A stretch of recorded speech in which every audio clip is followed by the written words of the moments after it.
Trusted equipment backed by service. Safer patient outcomes begin with the right equipment and the right partner behind it. That's why we created the MVP program, our commitment to being your most valuable partner in every procedure. When you start using IMP patient protective pads or SteriBump, our sterile surgical bump, you unlock more than just great products. You gain discounted repairs to keep costs down, free loaner equipment to keep you up and running, product discounts to maximize your investment, a 1-year new product warranty, and the exceptional service and support you've come to rely on, delivered by a team that's with you every step of the way. It's more than just a service plan. It's our commitment to stand behind you with best-in-class support, because reliable equipment means safer outcomes for your patients. That's the MVP standard. It's service when you need it, support that's seamless, and protection that's built in so you can focus on what matters most, patient safety. Talk to your IMP representative or visit impmedical.com/MVP to become an MVP today. Because when you invest in IMP, we invest in you.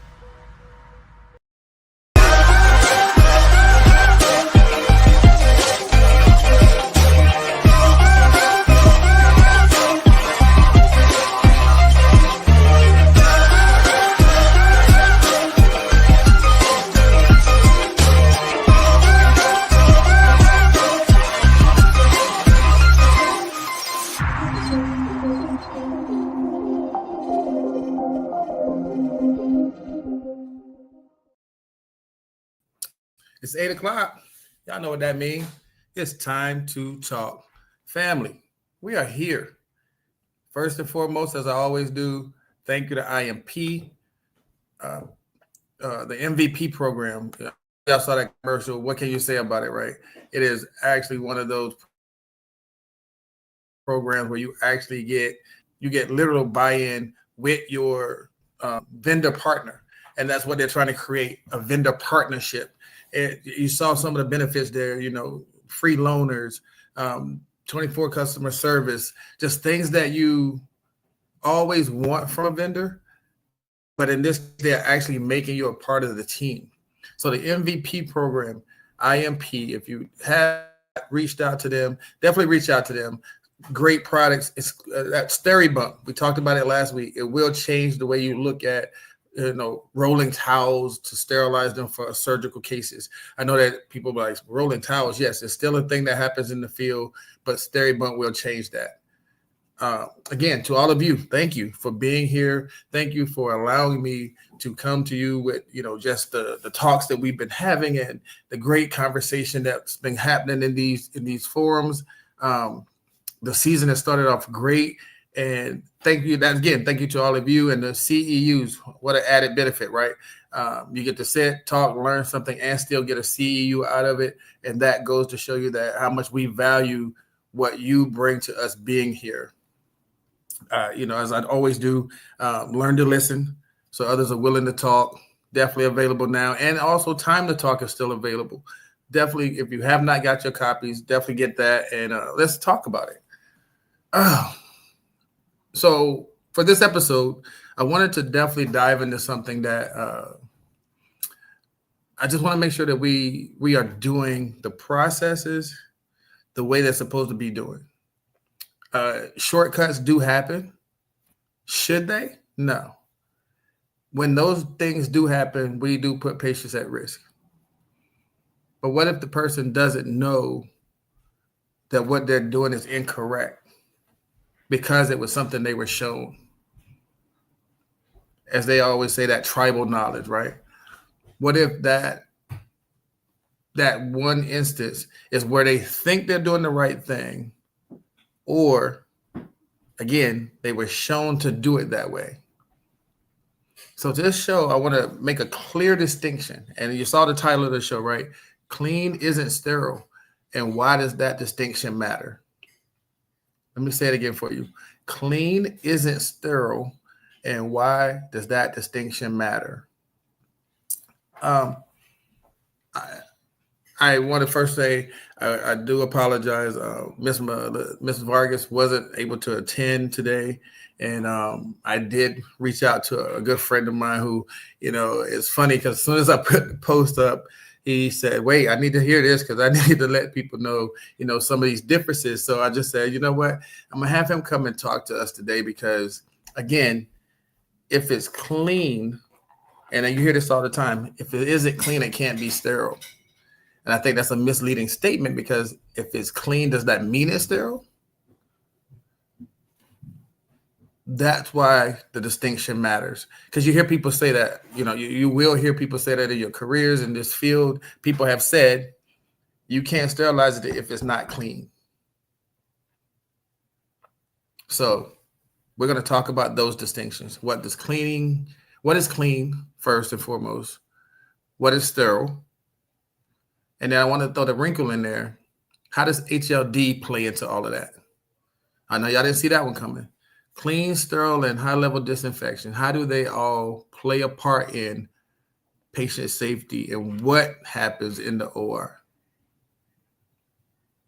So without further ado, just to get this conversation started, because I know he's like, hey, I got some things to say. I want to welcome to the podcast, and y'all know him, y'all love him. It's Mr. Stir the Pot himself, Mr. Jesse Lopez.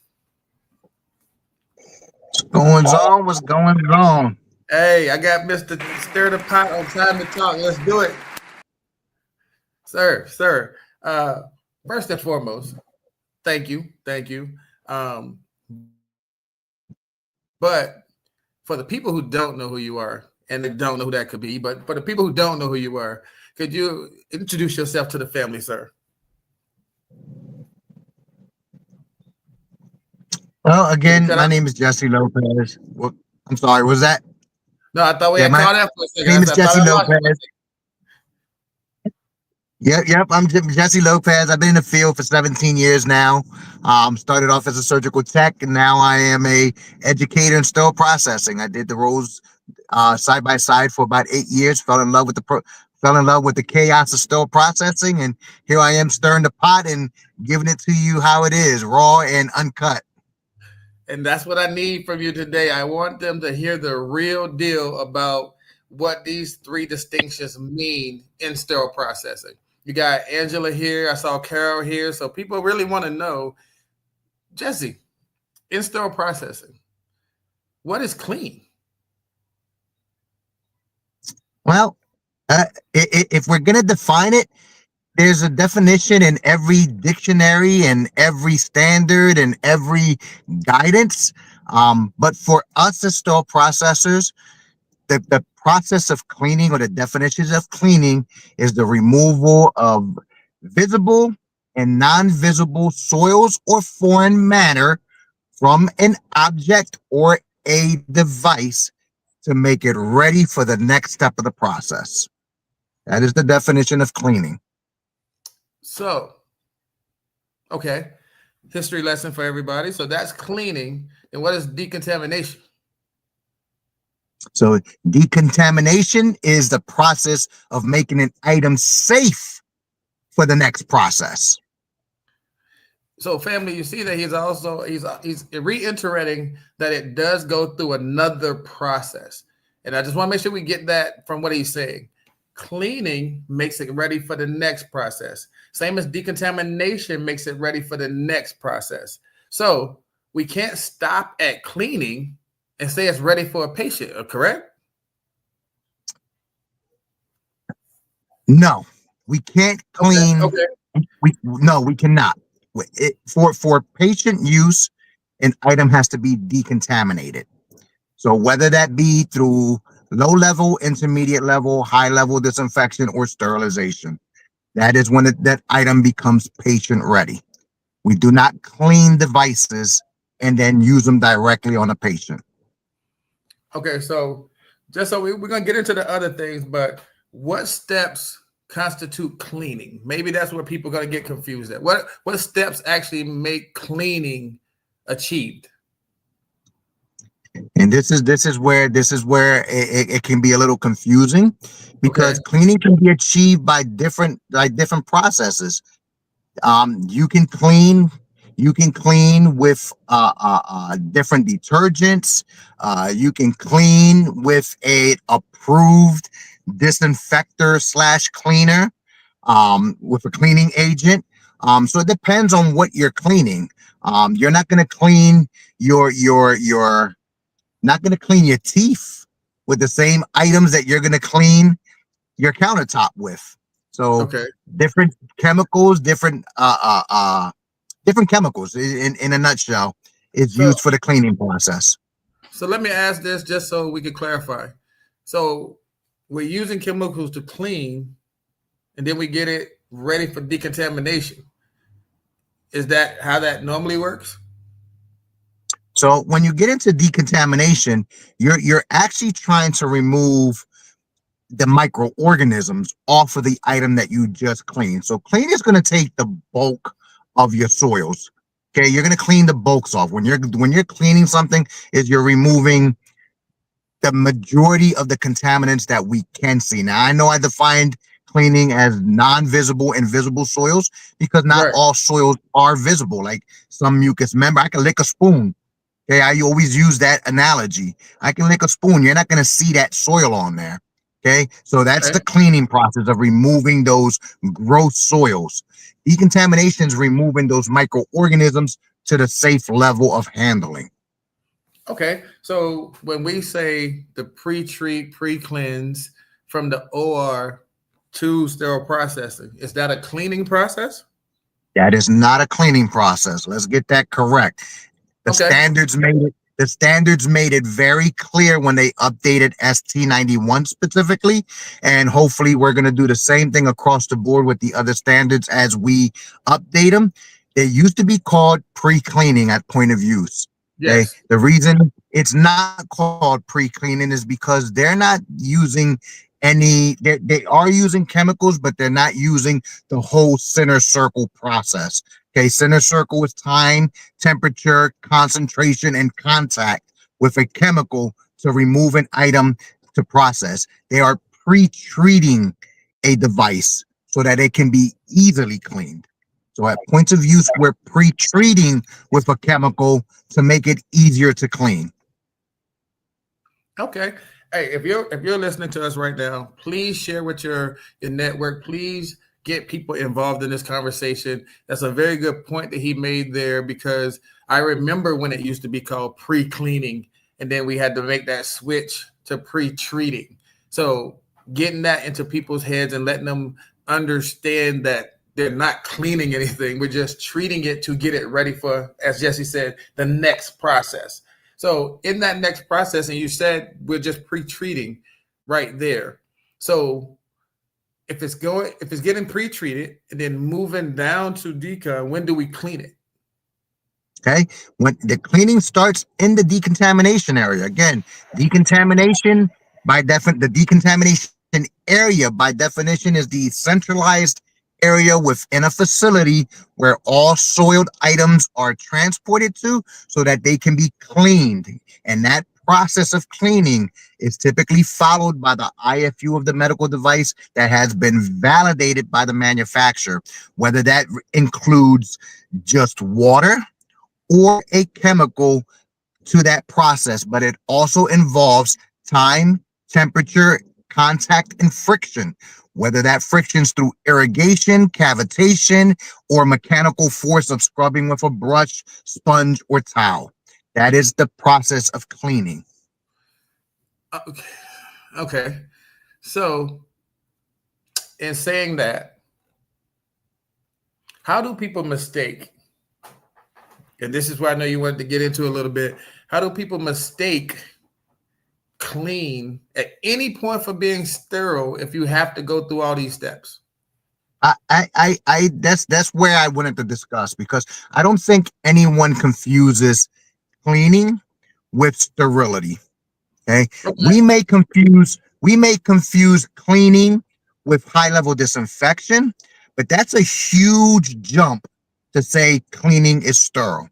That's a huge gap. Okay, in order to cross that, it may look small on paper, but that's a huge gap when it comes to processes.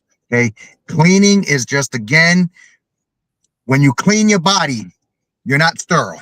Okay. Yeah, that's you clean any object, a body, a car, a spoon, a fork, a dish, a surgical instrument that is not ready to be used on a patient. I don't think anyone in the medical field would confuse a clean item with a sterile item. Okay. Now I will say that I have had some heated debates with some surgeons when they're using items in a non-critical area, say like a rectal probe or an abdominal probe, and they would argue and say, "Oh, I just need that clean, and I can just use it because it's going to be on a non-sterile area. It's going to be a no." We still have to decontaminate it. We still have to disinfect it in order for it to be patient ready. So there's another process that has to take place. Oh, we're going to put a sterile sheath over it. There's still a disinfection process that we have to do because, again, we always think about the patient. When we Okay. decontaminate stuff, it's not about the patient. We decontaminate stuff to protect ourselves first and then protect the patient. Okay, Okay. You that's touched where on some. I think that's where the confusion and where the clarity isn't met in this field. We have to protect ourselves first before we protect the patient. I said, That's what the okay. decontamination step does. You touched on a few things there, but I want to get these comments in, and then we're gonna go back to something you said. Carol says, "I agree. Point of use is not cleaning, as they cannot clean in the OR based on standards." It went away real quick. Angela says, "I have seen TEE pros from being clean versus HLD. I've seen unsterile and sterile confused by mainly new technicians with no experience or hospital staff with no knowledge of sterility." So back to your point of let's wipe this off. Oh, the last part of Carl's thing said they're making it easier for us to do our process to clean.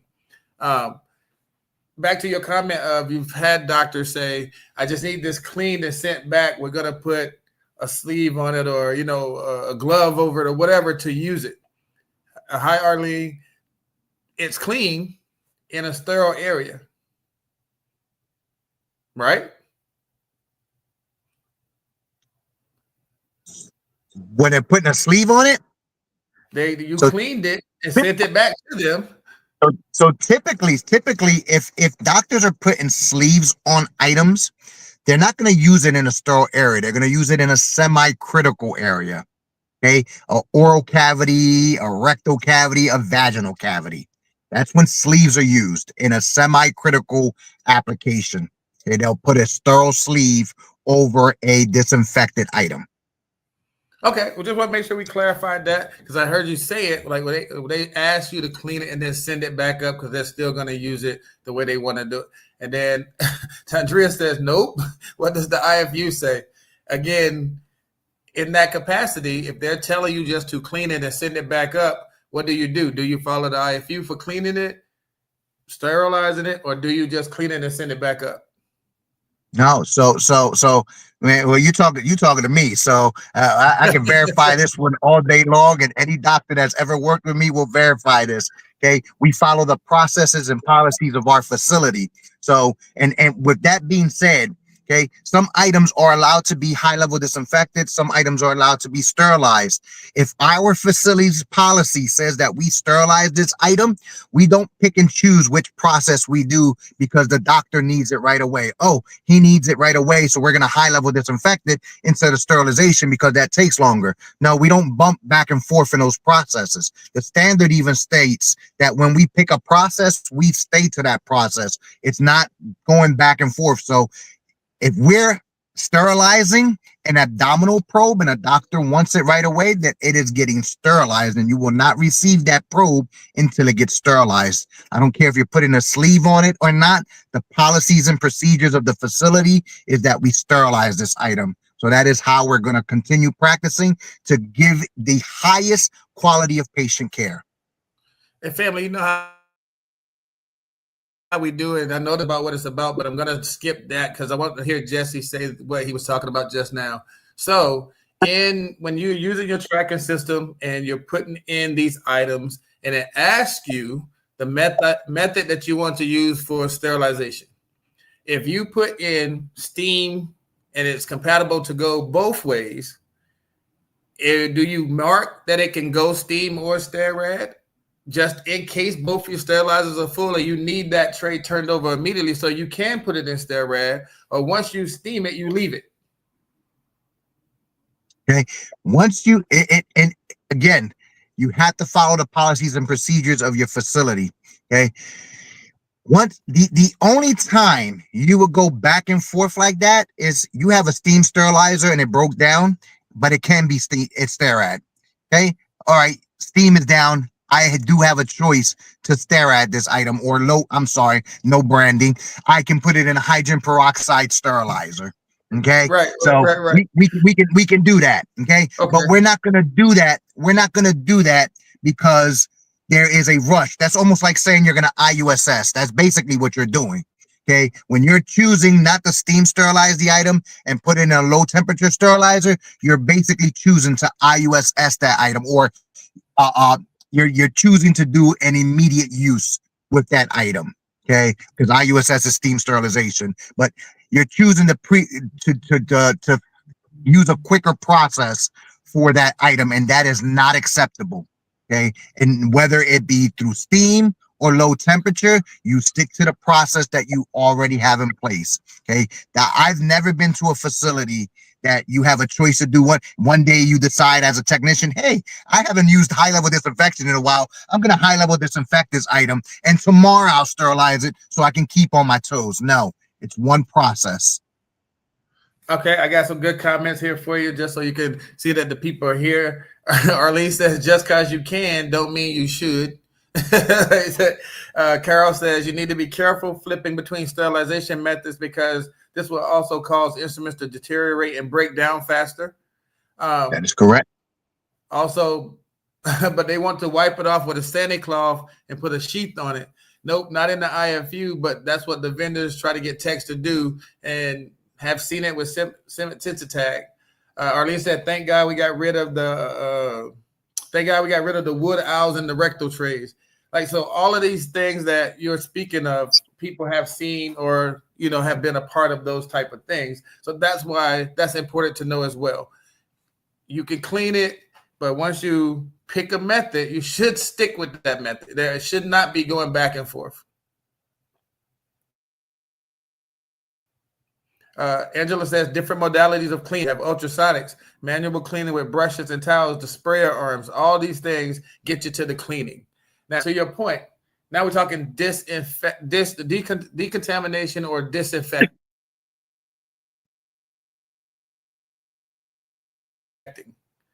Use different chemicals, different things to get there. So where do we go from clean to being disinfected?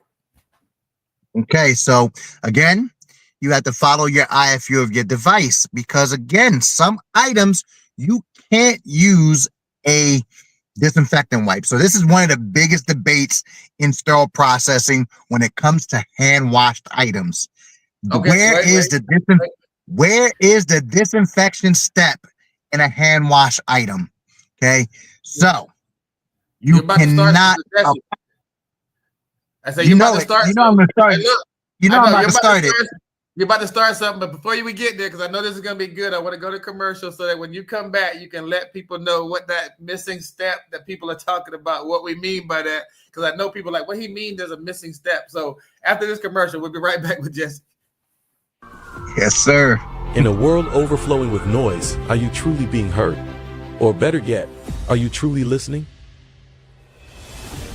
Kenneth Campbell, industry author and expert in sterilization, is back with his latest book, Learn to Listen, So Others Are Willing to Talk. This book isn't just about hearing words. It's about understanding, connecting, and building trust. Whether you're leading a team, navigating relationships, or simply striving for better conversations, these practical strategies will transform the way you communicate. Imagine a world where every conversation leads to deeper connections, resolved conflicts, and greater influence. It's possible when you learn to listen. Are you ready to elevate your communication and create meaningful relationships? Learn to listen, so others are willing to talk. Available now. Hey, family, we're back, and we got Jesse. Jesse's about to go in. I like it when he gets like this. Jesse, We talked about that step. What is that disinfection? I heard you just were about to say there are some things that can't be. So let's talk about it. What does that mean? All right. So again, one of the biggest debates that I always hear when I hear the conferences and within sterile processing is where's the disinfection step when it comes to hand wash items? Okay. Well, typically hand wash items do not get a disinfection step prior to the assembly area unless the IFU gives you that option. Okay. You cannot, according to the standards, apply any additional chemicals to a product if the IFU does not call for that product to be placed on there. Okay. Whether it be alcohol, Sani wipes, Cavi wipes, blue tops, pink tops, purple tops, whatever, gray tops, whatever that is, you cannot apply it to a product unless the IFU of that device calls it out specific. Okay. Now, It has to. Go ahead. I heard you say it, and I want everybody to, I know they're going to be coming back in the comments here in a minute, but everybody, but no, you know what? I'm not going to say everybody. There's a lot of facilities that alcohol is their best friend. Yep. I heard you just say if the IFU doesn't say it, they shouldn't be doing it. Yep. So let me butt in on that one. So Okay, let's take a walk. So let's take a walk in those facilities, and I can guarantee you that you will see some cords that are brittle, some foggy camera lenses, some lenses that don't have good adhesive around there. And then let's see that same facility when the Joint Commission walks in and see where those alcohol bottles are at then. You got to hide it from the Joint Commission. You shouldn't be doing it. That's another whole show right there. We can't talk about that right now. That's another whole show. Arlene said, come on, let's go. Let's talk about it. So for people that are using alcohol as a drying agent or as a disinfectant or as whatever you want to call it, I've seen it. It goes through the window. They're spraying it down with alcohol and all these things. Are we saying that that's a step that they probably should be looking into? Because if the IFU doesn't say it, we can't be doing it. Basically, I know that's the main thing we always say, follow the IFU, follow the IFU. But what about it in that part? I'm telling you, that's a part, and we shouldn't be looking at it at all. We shouldn't be doing it. ST91 has discouraged the use of alcohol to be used as a drying agent and tells you that if it is in part of your AERs or endoscope reprocessors, then you should be looking at some different AERs, because we see that alcohol is more of a fixative rather than a drying agent. And as a disinfectant, although it's very good, it needs 5 to 10 minutes of contact time, which no one is achieving in use. No one's doing it. You can't even saturate or spray that much alcohol on an item to achieve 5 to 10 minutes of disinfection time, of contact time. I see the comments are going here. Drea says, I agree with Jesse 100%. I saw some more pop up. So when they come up, there are IFUs that specifically say no alcohol. Angela says there are clearly written in the IFU, no alcohol. So that is correct. So tell me this, and this is for anybody listening that want to take it back to whatever teams. And again, these are our opinions, and what we say here are our opinions, and it doesn't, fall on whatever entities we may be associated with. How do you convey that message when it's done so industry wide? Just like we're doing it right now. We continue. Let me tell you something. It's our industry is hard-headed. It really is. It really is very hard-headed, because the standards clearly stated that you should not apply any additional chemicals to a device unless the IFU states that it can be. It's been like that for the last, I've been in this industry 17 years. It's been in that standards for 17 years. This is nothing new. We also know that we shouldn't be cleaning on the assembly side, but we see those brushes out there. We I see was people about working to. away. I feel say our lead trying to start stuff, so I'm gonna go ahead and read this comment, and I'm gonna let you just do whatever the answer is. But she says, "Can we spray on the clean side?" Jesse, please break it down for everybody. Should they be spraying actually on the clean side? Again, no additional chemicals should be added to an instrument unless the IFU states so. Now, our disinfection processes over on the assembly side typically involves high-level disinfection, sterilization, or some form of intermediate disinfection, either by a soak or a wipe with a controlled method to avoid aerosolizations. Okay, so can we spray? No, we should not be spraying. Okay. So all these desks that I've seen across the country, they got these alcohol bottles with the sprayers. What we're saying is that typically should not be happening. That is correct. That is Hey, correct. you can hear Even it if you're out there. wiping down, if you wiping down your workstations, again, you may think you're doing something, but you're not. Again, are you waiting that 5 to 10 minutes of contact time? You know, what are you actually doing? And again, if you're aerosolizing that stuff in a confined space, okay, you should be wearing your proper PPE if that's what you're going to use. But typically, you won't see any product on the market that you use to disinfect The your part where he was just workstation saying. that's pure alcohol. Even to that point there, are we putting on full PPEs and stuff to even wipe down stations where you're spraying all this alcohol? Are we waiting the 5 minutes? Are we achieving the 5 minutes? Like you said, you can't spray enough alcohol to let it sit there and be saturated for 5 minutes. So are we really doing what we think we're doing? That's the key. Are we really doing what we think we're doing? Angela says it all boils down to education and training, reading IFUs and in-servicing instruments and equipment prior to outing it and putting it into service. Again, Lisa says, preach, no brushes on the clean side, because people know it still happens. Like it still happens. There's somebody who has one hidden somewhere. Carol says, just because people do it, i.e. using the alcohol and stuff, doesn't mean that it's right. I saw Tadria said the same thing. Education to everyone, no matter how long they've been doing this, it's always, and I tell people this all the time, I've been doing this over 30 plus years, and it's always something new, something changes. Like you said, there was an update, but does everybody know the update? Does everybody read the IFUs? Does everybody even read how to use certain chemicals? Like you said, how many people before just now knew that there was a 5-minute saturation time? But we see people spray and then start doing stuff. They spray and start doing stuff immediately. So do they even know that time exists? We even see it with our other chemicals that we use to disinfect. I mean, we have some chemistries that just take a minute of contact time. Are we really waiting that 1 minute?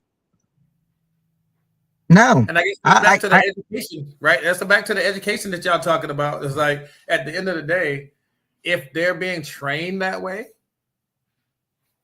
if they're being trained to do it that way, are we, I mean, again, not putting this on anybody in particular, but if my preceptor showed me that's the right way and nobody's ever corrected me, why wouldn't I think that's the right way? Well, here's another caveat to that though. There's a difference between education and training. Okay. As a new technician that just passed my certification, whatever, you learned all the right ways. Okay. It was all in black and white. Okay. But when you go into the field, you start seeing deviations. The problem is in today's society, no one likes to question the process.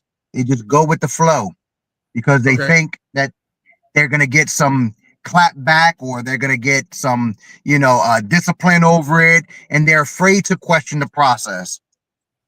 I teach people to question the process. If I'm teaching you something that wasn't listed on that education, question me on it. That's the whole part of education. We learn, and that's how we learn. Hey, I noticed that you're doing a process, but that wasn't what I read in the book, or that seems different from the process. Can you explain to me why this is getting done in such a manner? Or, hey, we learned about disinfection in the disinfection chapter. There are 3 disinfectants: intermediate, low level, and high level. And we talked about this wet contact time. Can you demonstrate wet contact time for me? Challenge the processes. It doesn't mean that you're being a difficult technician, that you want to enrich yourself with knowledge. And knowledge in this field is power. That's why I seek it all the time. That's why I try to give it back all the time. Because we have technicians that have been in this field 30, 40 years and been doing it wrong for 30, 40 years. I'm going to be that young buck to tell you you're doing it wrong. Exactly. Arlene has a good point here. She says, you talked about the pure alcohol, and the lab tester, lightning maker, boom. She said, we're going to set some departments on fire and stuff around here. Just people doing stuff incorrectly. But that goes back to the point of, right, Angela says, empower your team to challenge things. Like what you say you're doing with your team. You got to give them the right to challenge if they don't think something is correct. But back to what you were saying, say like the purple top, gray tops, we write the wet time on those so people understand what it is, but not on everything. So they're picking and choosing what we're teaching, the right way to do something. Correct. So back to that, and I know your one of your things is the education of like a universal education thing, but we gonna get on that. It's another show, another time. So getting to people to figure out or even implement the right strategies. I know we say read the IFU. Everybody says it, follow the IFU, follow the IFU, follow the IFU. However, just in this brief conversation that we've had, we realize that not everybody does. Is there a universal magic wand we can wave to make that a real thing?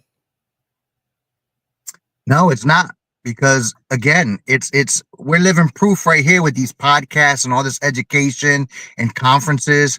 We talk about it all the time. For the last 17 years of my career and listening to these conferences and podcasts, we talk about the same thing over and over again. And I've been a traveler going to different facilities. I've gotten travelers to come in. You know, I have technicians that work different facilities and they go, Jesse, can you show me where I'm not supposed to soak drills, like the striker drills? And I'm like, who's soaking striker drills? Oh, they definitely soaking striker drills. And I'm like, well, they're not supposed to be they're not supposed to. And they're like, well, they're doing it, and they tell me that you're saying it is wrong. Here's your IFU, buddy. No soaking. The whole picture on there. Okay. Education is paramount. Okay. Yeah, just to that point, like accountability, asking questions, like ask those questions. But to what Jesse's saying is, when it's just that knowledge that's getting passed around, it's not until somebody asks a question that we can get to the bottom of what the real issue is. Yes, is there a drill out there that can be soaked or sent through the washer? Absolutely. But what does this one say? I think that's the problem, is like everybody thinks everything is universal. So if it's a drill, it's a drill. If it's a light cord, it's a light cord. If it's a camera, it's a camera. And all of them should be treated the same way, which is not the case. But I don't think that goes through people's mind when you say we should be reading IFUs. Like if I've done it one time over here, that I can do it. All of them are done that way. And that's where we get into the dangers of what gets missed, what that shortcut looks like, and those type of things. So let me ask you this. I just want to get to this. So let me see. I got one. I had one for you that I would have wanted you to answer. Okay. If an instrument is visibly clean, but not sterilized, let's go visibly clean and not sterilized, and it gets mistaken for a sterile item. Just in general, what are the repercussions of that as it pertains to sterile processing and the patient on the other side? Again, that's a huge repercussion. Again, when we go into, and again, it depends on how it's being used. Again, is there a huge risk if I use an unsterile stethoscope to listen to your heart? Of course not. That's a non-critical area. You don't need to sterilize that item. Okay. Or is there going to be a repercussion if I use a mouth gag that's not sterilized to look inside your mouth? There's not going to be a high risk on that either. There's not going to be a high risk for a, non-sterile colonoscope.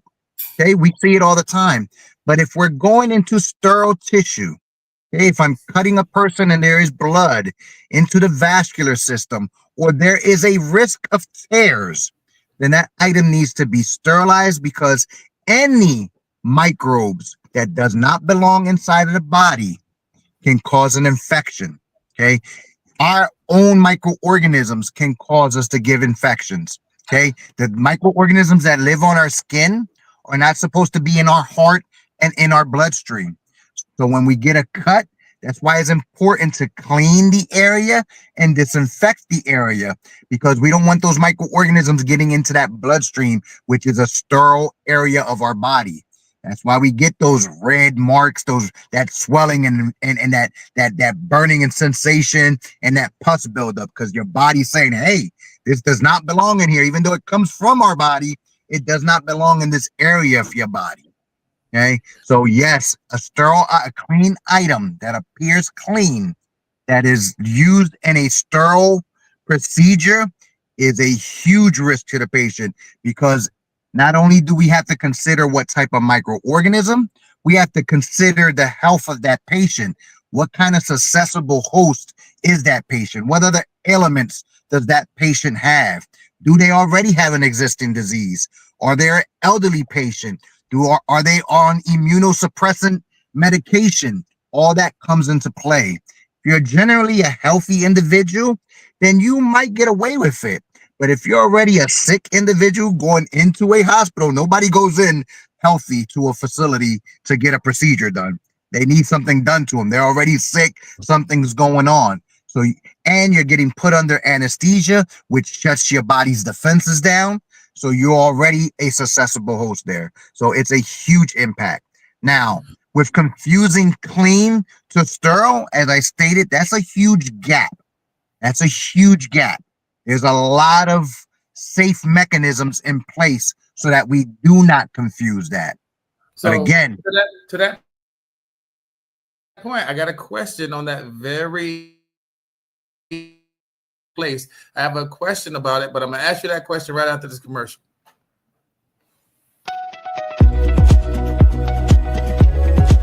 Trusted equipment, backed by service. Safer patient outcomes begin with the right equipment and the right partner behind it. That's why we created the MVP program, our commitment to being your most valuable partner in every procedure.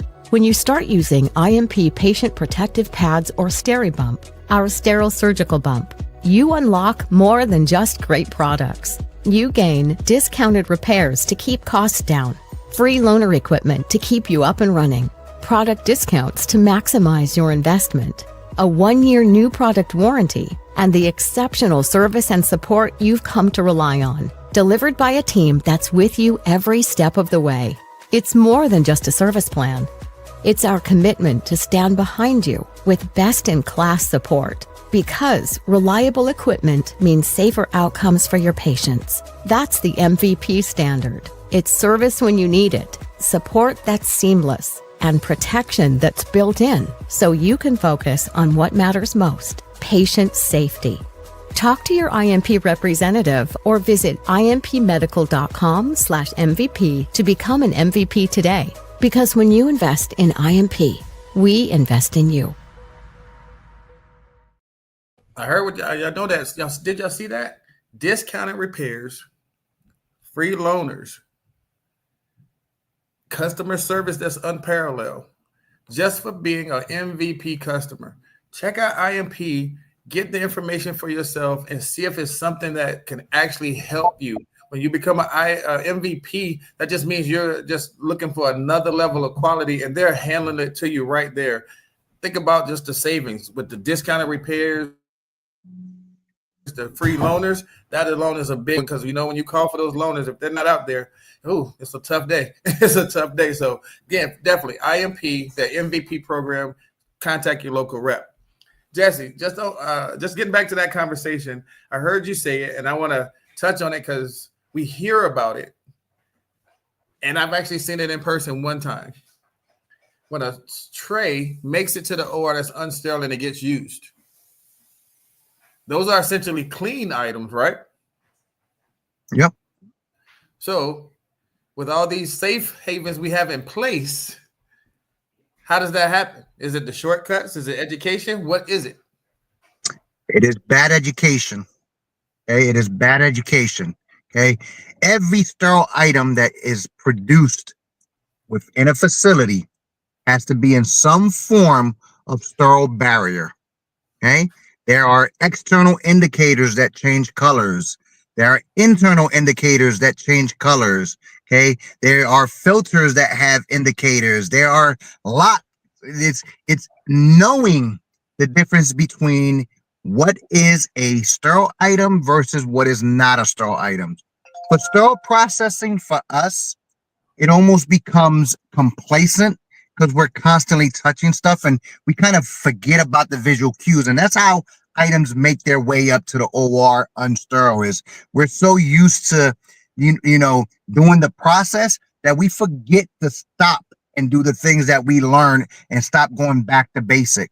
When items come out of the sterilizer, before it goes in the sterilizer, we're supposed to be checking those visual cues, box locks, indicator cards, indicator tape, the integrity of the package itself. Those checks and balances we're supposed to do, but we've gotten to the point. I do it with my technicians all the time. Like, hey, I seen you pull that stuff off the load, and put it on the cart to take it downstairs. Did you check to see if those indicators passed? Did you check to see if the locks were on there? Did you see if the tape was torn? Vice versa. And then it's who's coming or who's picking those cases to go to the OR. Are they authorized personnel trained to know what they're grabbing? Or is it somebody from the OR? Because let's keep it real. There are very few surgical technicians, very few nurses that know the difference between a sterile item and a non-sterile item. They're going to see the tray name and just grab and go. They're not going to look at box locks, and they can't tell you, hey, if I have a blue tape with blue stripes on it, what color does it change when it goes into low temperature? They may not be able to tell you that. We may be able to tell, because we're going to tell you, oh, blue tape, we know that company very well. It's going to change from this color to this color. Very few scrub techs and nurses can tell you that. So they're not looking for the visual cues that we're looking for. It's carelessness on our part. It's carelessness on the person picking the case. And it's a really big slap on the wrist for the person opening it up in the OR, because they should be educated just as well as we are on looking at all those visual cues before they touch an item. One of the things that you're supposed to do when you open up a tray in the OR is you're supposed to look for those chemical indicators in the tray.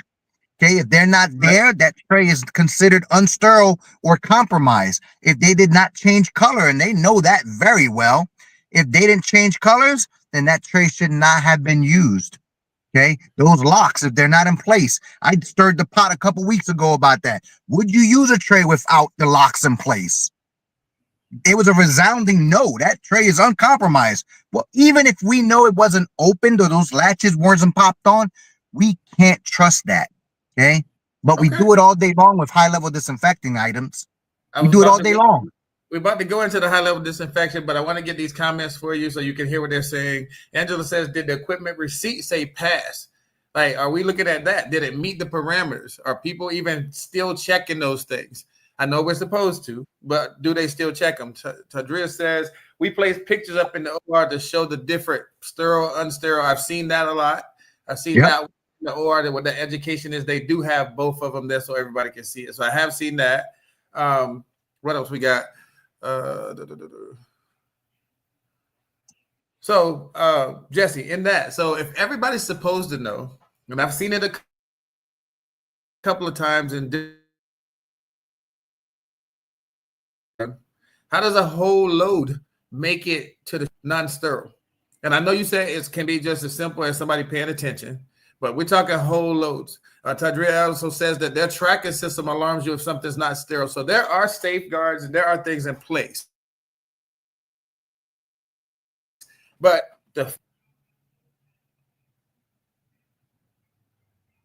that is just plain, just not paying attention. That is somebody who just disregarded the processes. They, were distracted. I know for a lot of facilities is you have bigger facilities, at least you have the individuals that are assigned to sterilization. Okay.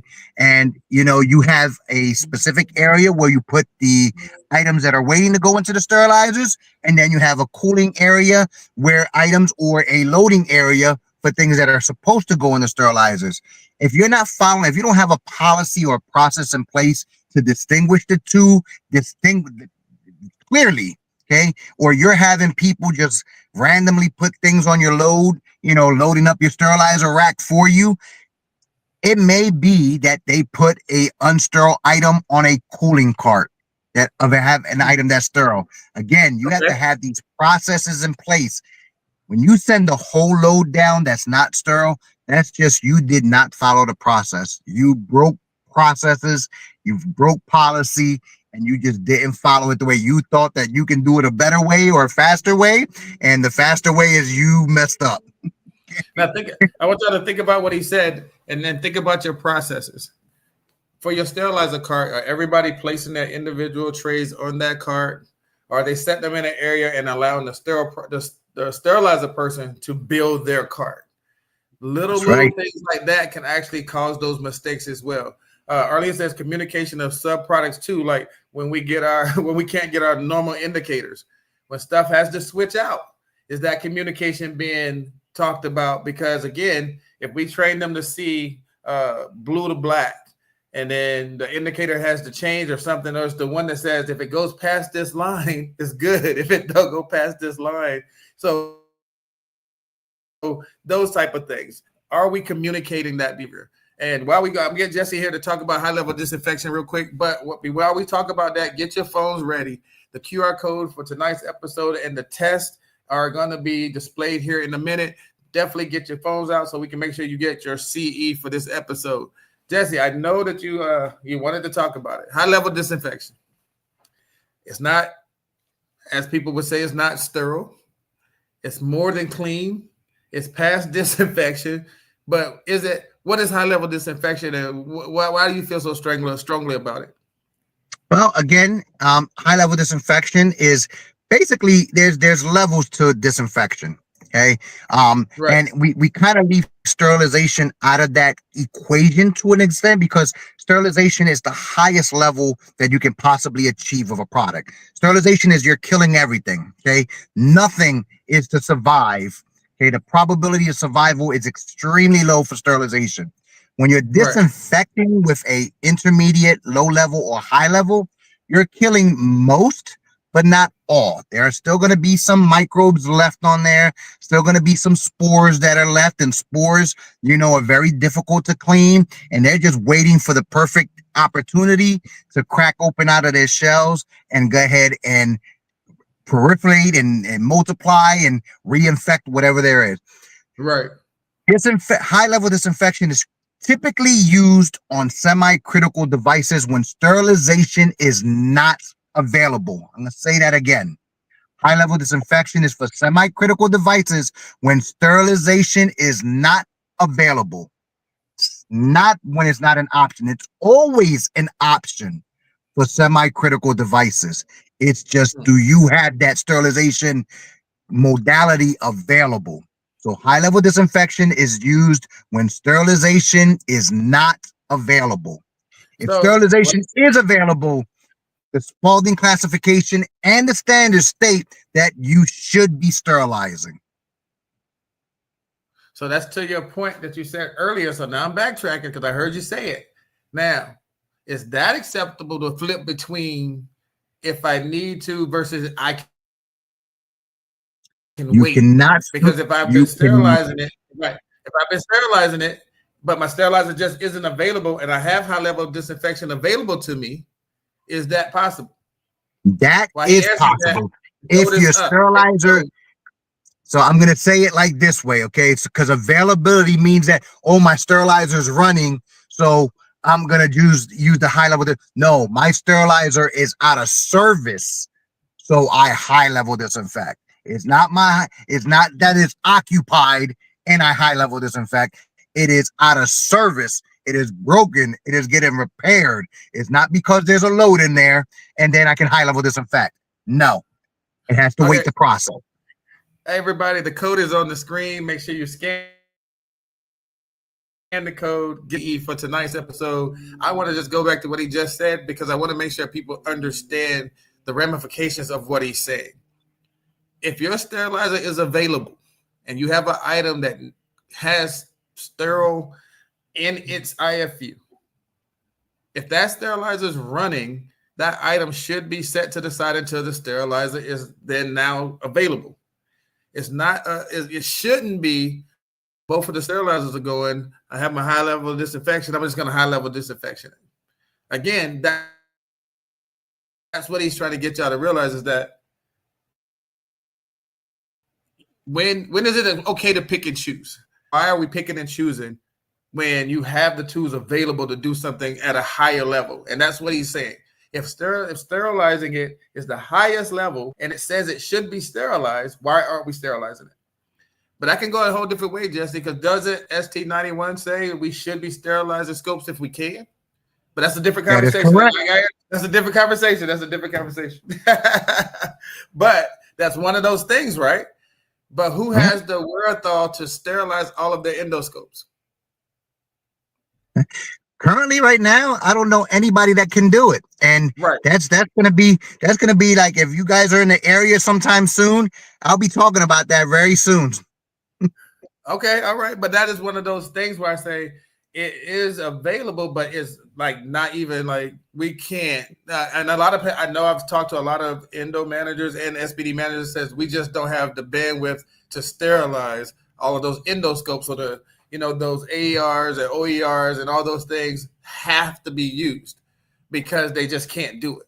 So on high level disinfection, that is the tricky part.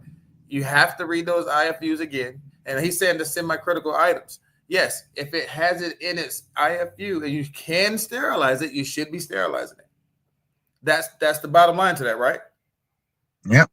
And the other part of high level disinfection that I want to touch on too is that we've gotten so complacent with high level disinfection that we're willing to take an item that's high level disinfected and place it in an item that doesn't have the similar disinfection level on it. We would never take a sterile item and put it into a high level disinfected container or handle it with clean latex free gloves. We would never handle a sterile item like that.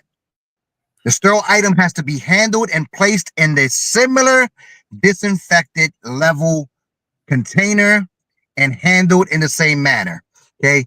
You would never see the circulating nurse pop open a tray and handle an instrument to give it to the scrub tech. It doesn't work like that. The scrub tech is a sterile field. He has his sterile barriers on. So he has his sterile gloves on. He has a sterile gown on. So he's the one who handles those sterile instruments, not the person with the clean gloved hands. But we are so comfortable with taking a high level disinfected item and handling it with an item or placing it in an item that hasn't even been disinfected at all. And expect that item to still be high level disinfected. So in saying that, so you're saying that when we high level disinfect whatever it is, and then we take it out of that and place it in the transport container, that transport container might have went through the washer, but it wasn't high level disinfected. So by essentially placing it in there, we've done nothing. We've done nothing but recontaminate that device. Yes. We definitely gonna have to revisit this because I that just opened another whole can of worms, and I know people are. But to that point, don't a lot of people bag those high level disinfectant items before they send them out to the different modalities in the hospital? Don't they get bagged and tagged to say clean, not sterile, and things like that? And yeah, they're perfect right there. Clean, not sterile. No, it's more than clean, but there's where the confusion comes in at. It's more than clean, I was trying to get but we there. I was trying place to it let in you an know. item that has only been clean. So yes, now that item is clean and has not been disinfected. Okay. So, family, Jesse, just as I always do it, I want to make sure I give you the same opportunity. To the family listening, and this is one of those questions, or it's one of those three-part things. We're talking clean, disinfected, HLD, and sterilization. If you had to explain that in, I won't say 5 words or less, but if you had to explain that to the person on the other end that's still confused, what would you say?